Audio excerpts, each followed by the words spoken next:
It happened in February of 2024 when I was driving through West Virginia during one of the worst snowstorms I'd ever seen. I work in commercial vending machine repair, and at the time my company had me covering several states. Because 2 technicians had quit within the same month, I'd spent the entire day driving through mountain roads fixing machines at gas stations and small motels. By the time I finished my last job, the snow had gotten so bad I could barely see the lines on the road. I still had almost 3 hours left before I'd reach home.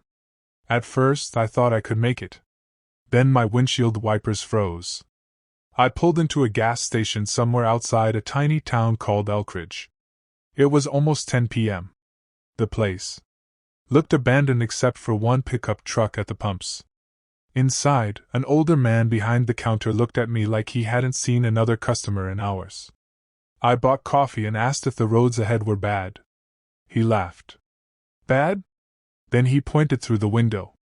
You ain't getting through Black Ridge tonight. State police already shut part of it down. I asked if there were any hotels nearby. He hesitated before answering. There's Pine Hollow in about 6 miles east. Then he added something strange. If they offer you the upstairs room, don't take it. I thought he was joking. He didn't smile. I remember standing there waiting for some explanation, but instead he just stared down at the coffee machine like he regretted saying anything. At that point I was exhausted, cold, and honestly too tired to care. I thanked him and left. The drive to the motel felt longer than 6 miles. Snow was coming down so heavily that my headlights looked useless. Trees crowded both sides of the road. And there weren't any houses anywhere. Just woods. Eventually I saw the motel sign. Pine Hollow Inn. Half the letters were burned out. The place looked ancient. It sat alone beside the road with maybe 8 parking spaces total. One flickering neon light buzzed outside. The office. Only 2 vehicles were parked there. Mine made 3. I almost kept driving. But the roads were getting worse every minute. Inside the office, a middle-aged woman sat behind the desk watching an old television with the volume low. She looked surprised to see me. Need a room? I said. She glanced outside toward the storm. You driving through Black Ridge? I nodded. She shook her head slowly. Not tonight, you aren't. Then she handed me a paper form. While I filled it out, I noticed an old security monitor behind the desk showing camera feeds from around the property. One of the screens was completely black. Another showed the 2nd floor hallway. There was somebody standing at the far end. I only noticed because they weren't moving. Just standing there. The woman followed my eyes and immediately reached over and switched the monitor off. Camera's broken, she said quickly. Then she grabbed a key from the wall. Room 12. 2nd floor. I immediately remembered what the gas station guy had said. I actually laughed a little. Any downstairs rooms available? The woman hesitated. Not tonight. Something about the way she answered made it feel less like a motel issue and more like she simply didn't want me downstairs. Still, I took the key. The outside staircase creaked under my boots as I carried my bags up. The 2nd floor walkway stretched across the building with 6 rooms total. Mine was the last one near the corner. The hallway light above it flickered constantly. The room itself looked clean enough. Old furniture. Faded carpet. A heater that rattled every few seconds. But the strangest thing was the bathroom mirror. Someone had cracked it badly at some point, and instead of replacing it, they'd taped over the broken section. I threw my bag down and immediately noticed how quiet the place was. No traffic. No voices. Nothing. Just wind. I heated up instant noodles in the microwave and sat on the bed scrolling through my phone. No signal. The motel Wi-Fi didn't work either. Around 11:30 I shut off the lights and tried to sleep. That's when I heard footsteps outside. Slow. Heavy. They moved along the 2nd floor walkway and stopped directly outside my room. I waited for a knock. Nothing came. Just silence. Then the footsteps continued. I figured it was another guest. Maybe someone smoking outside. But about 2 minutes later the steps came back. Again they stopped outside my door. This time I got up and looked through the peephole. Nobody. The walkway was empty. I opened the door slightly. Cold air rushed in. Nothing there. Then I noticed something. Wet footprints. Fresh snow had melted on the walkway leading toward my room. But the prints stopped directly outside my door. There were no prints leading away.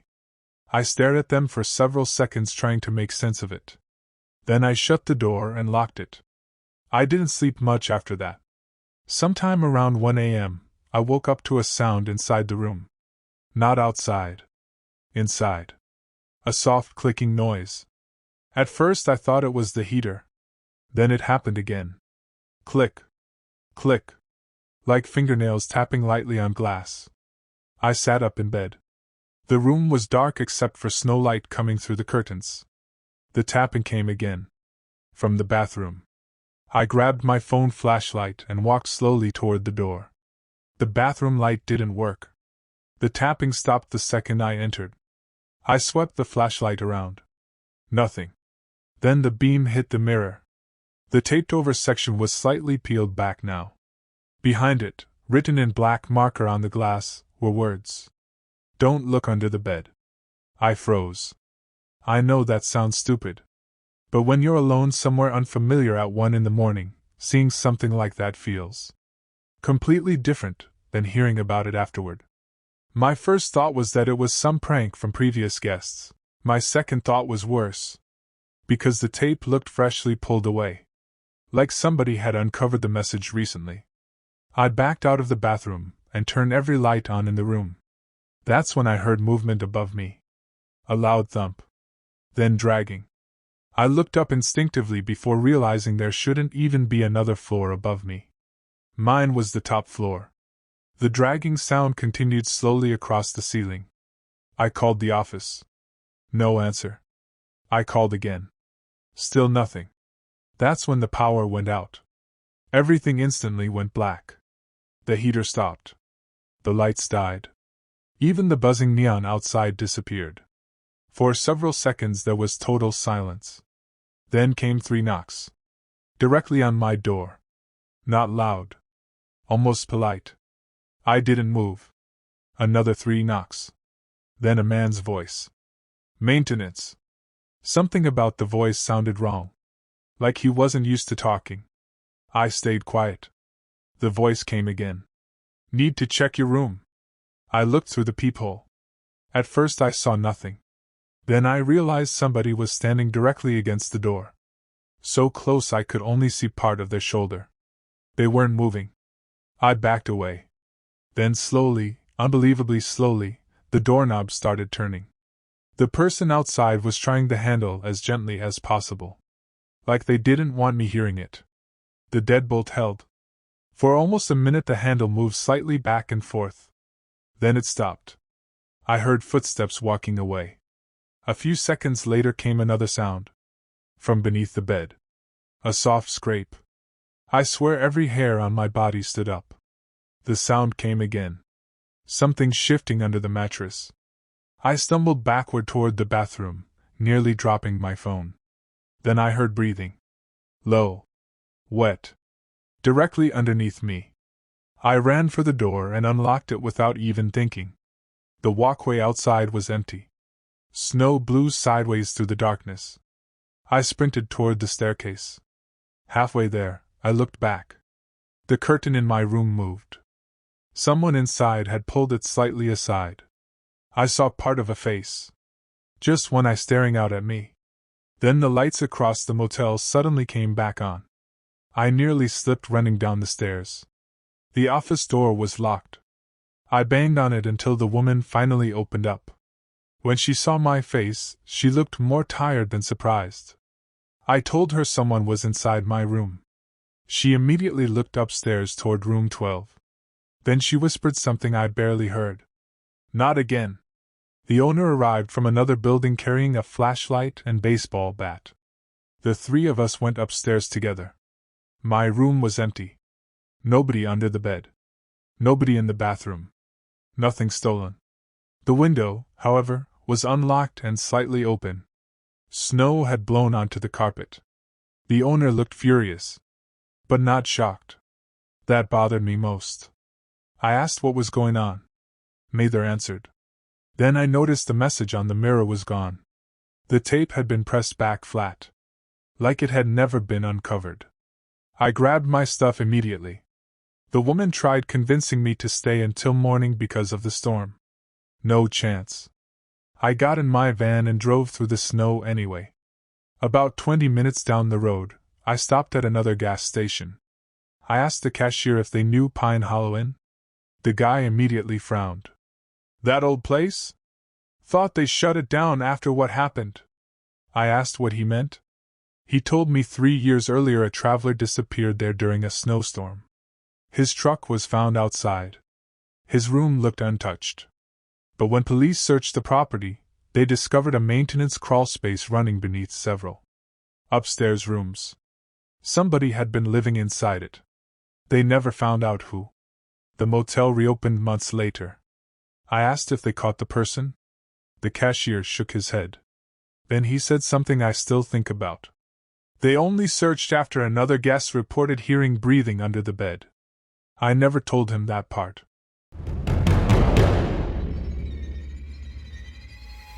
In 2023, I worked overnight security at a warehouse outside Indianapolis. It wasn't a dangerous job. Mostly boring. The warehouse stored medical supplies and office furniture, so my nights usually consisted of walking empty hallways and watching security monitors while trying not to fall asleep. The building itself was massive. 3 floors. Long concrete corridors. Rows and rows of metal shelving. At night the place felt endless. Especially after everyone else went home. There were only 2 guards assigned overnight. Me and an older guy named Dennis. Dennis had worked there for almost 15 years. He was the kind of person who acted like nothing ever bothered him. The first strange thing happened during my second week. Around 2 a.m., I was watching the cameras in the security office while Dennis did patrols. One monitor showed the loading docks. Another showed the employee break room. A third showed the 3rd floor hallway outside storage room C17. That's where I saw her. A woman standing completely still near the end of the hallway. She wore what looked like hospital scrubs. At first I thought maybe an employee had somehow stayed late. But something immediately felt off. The hallway lights only activated through motion sensors. Yet she was standing in darkness. You could barely see her. And if she'd been standing still long enough for the lights to turn off, why was she still there? I radioed Dennis. You got someone on 3rd floor. No response. I called again. Still nothing. Then the woman moved. Not normally. She stepped sideways into one of the storage aisles without ever turning her body. Like she was gliding. I immediately left the office. The elevator took forever. By the time I reached the 3rd floor, the hallway was empty. No sign of anybody. I checked every aisle nearby. Nothing. Then my radio crackled. Dennis sounded annoyed. What's your emergency? I asked why he hadn't answered. He claimed he never heard me. I told him about the woman. Long silence. Then he said quietly, You saw her already? That sentence made my stomach tighten. I asked what he meant. Dennis just told me to come back downstairs. When I got to the office, he shut the door behind me. Then he explained. According to him, workers occasionally reported seeing a woman on the 3rd floor late at night. Always near storage section C. Always alone. Management blamed reflections, exhaustion, or camera glitches. But Dennis clearly believed otherwise. I asked if someone had died there. He nodded. About 8 years earlier, a temp employee named Rachel disappeared during an overnight shift. Police eventually found her body in an unused refrigeration room on the 3rd floor. Officially, it was ruled an accident. Dennis didn't believe that either. Apparently, another worker had claimed Rachel was being stalked by somebody inside the warehouse. Before she vanished. Management ignored it. I tried laughing it off. But from that night on, weird things started happening. Mostly small stuff. Doors left open. Storage bins knocked over. Motion alarms triggered in empty aisles. Every time we checked the cameras, we'd occasionally catch glimpses of the woman. Never clearly. Always just standing somewhere impossible. One night I saw her reflected in a forklift mirror even though nobody was there. Another time she appeared for half a second at the end of a hallway before the camera feed cut to static. Dennis acted disturbed every single time. One night around 3:30 a.m., we got a motion alert from refrigeration room C17. That room was supposed to stay locked. Dennis immediately looked nervous. "Stay here," he told me. No chance. I followed him upstairs anyway. The third floor felt colder than usual. Not normal cold.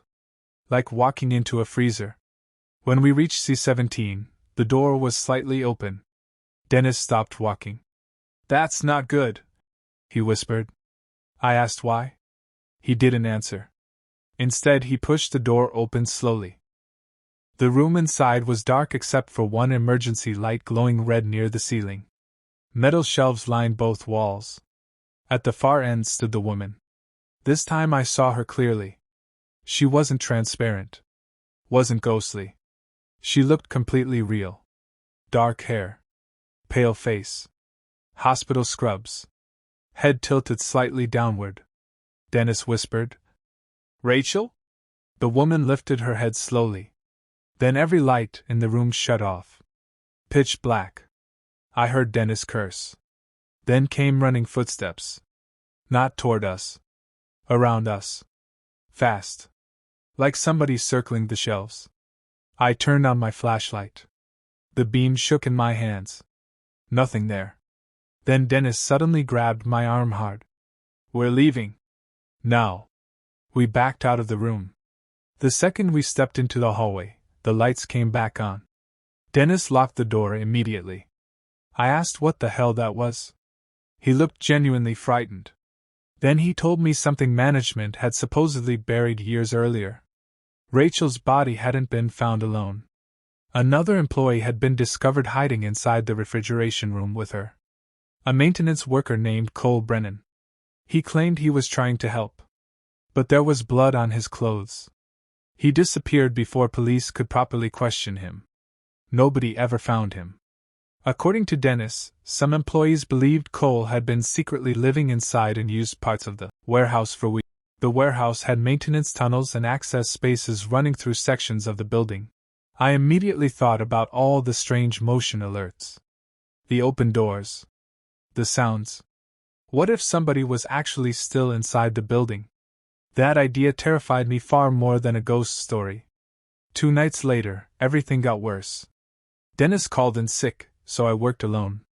Around 1:45 a.m., every motion alarm on the 3rd floor activated at once. My monitor screen filled with alerts. Hallway motion. Storage aisle motion. Emergency exit motion. Then every camera feed on the 3rd floor cut to static simultaneously. I radioed for backup. No response. The police station was almost 20 minutes away. Then one camera flickered back on. Hallway C. The woman stood directly in front of the camera. Closer than ever before. But now I noticed something horrifying. Behind her, partially visible in the darkness, was another face. A man standing inches behind her shoulder. Smiling. The feed went black. I locked the security office door. Then I heard footsteps upstairs. Heavy.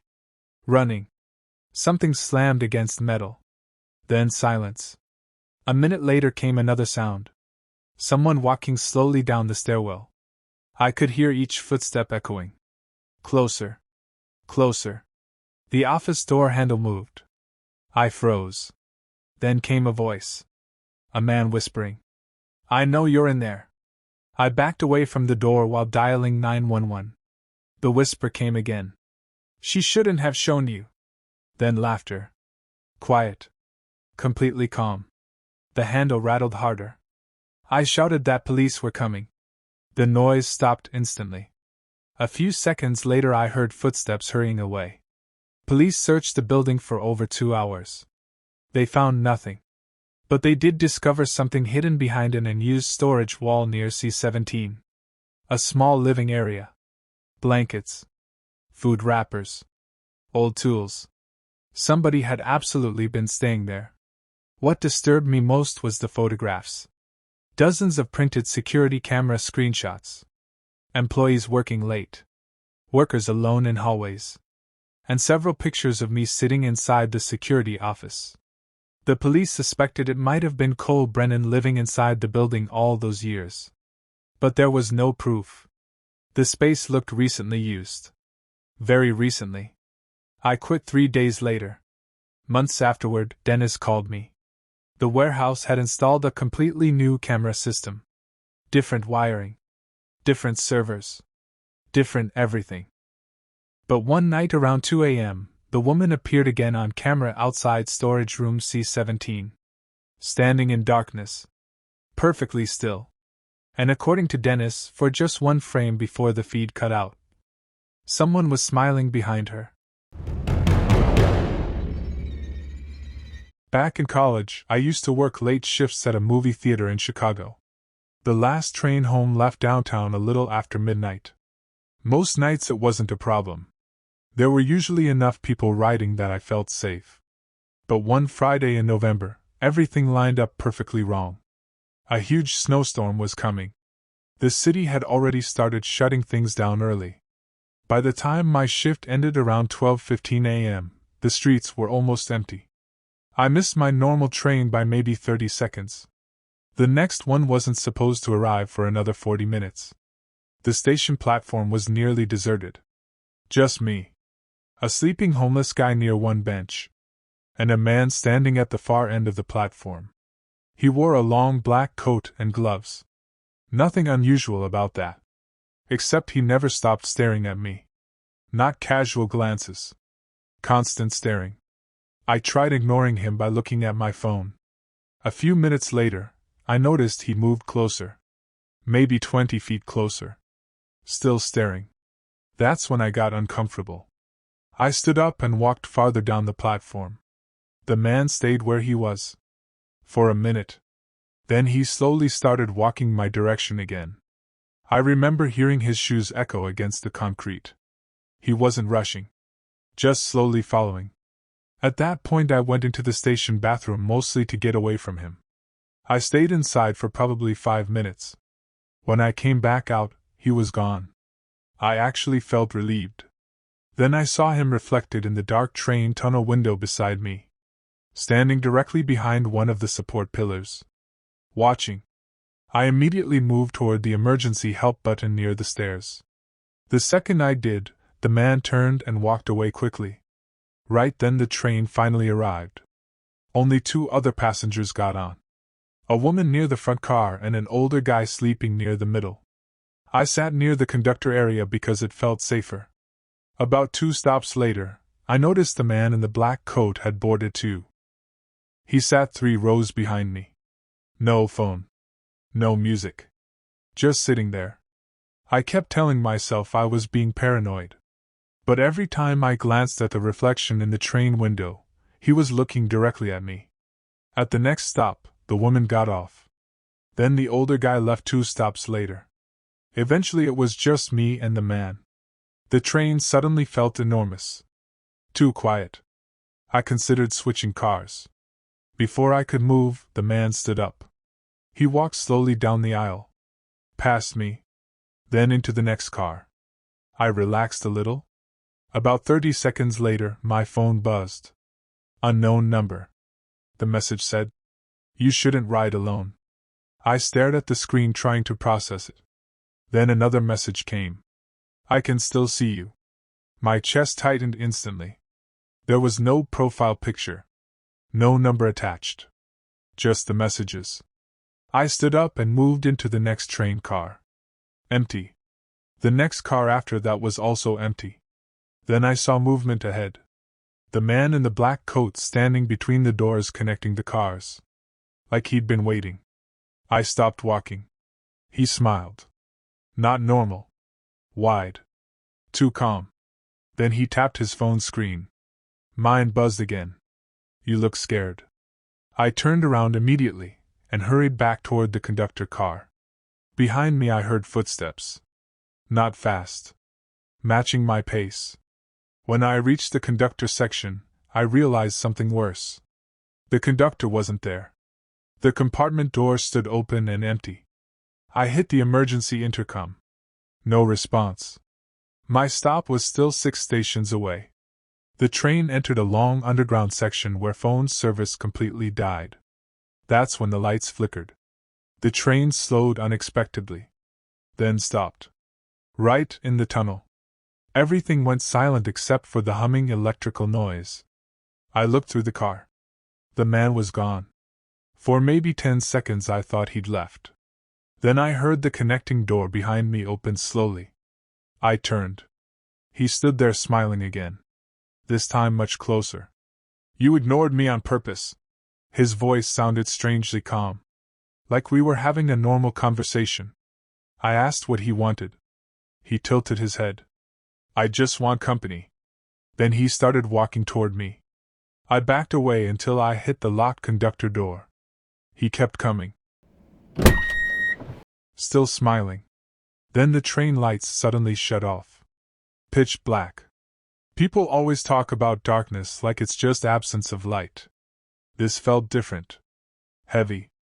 I could hear him breathing somewhere close. Then I heard another sound. Running footsteps. Not his. Different.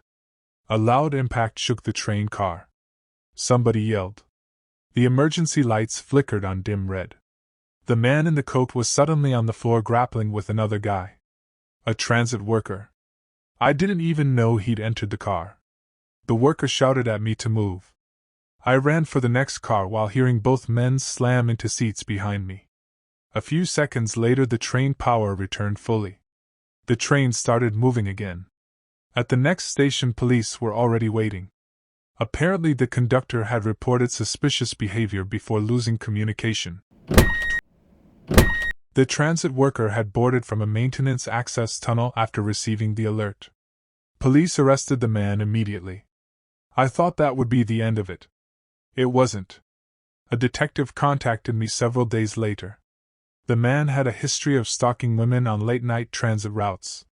But what disturbed police most was what they found on his phone. Hundreds of photographs. Women sitting on trains.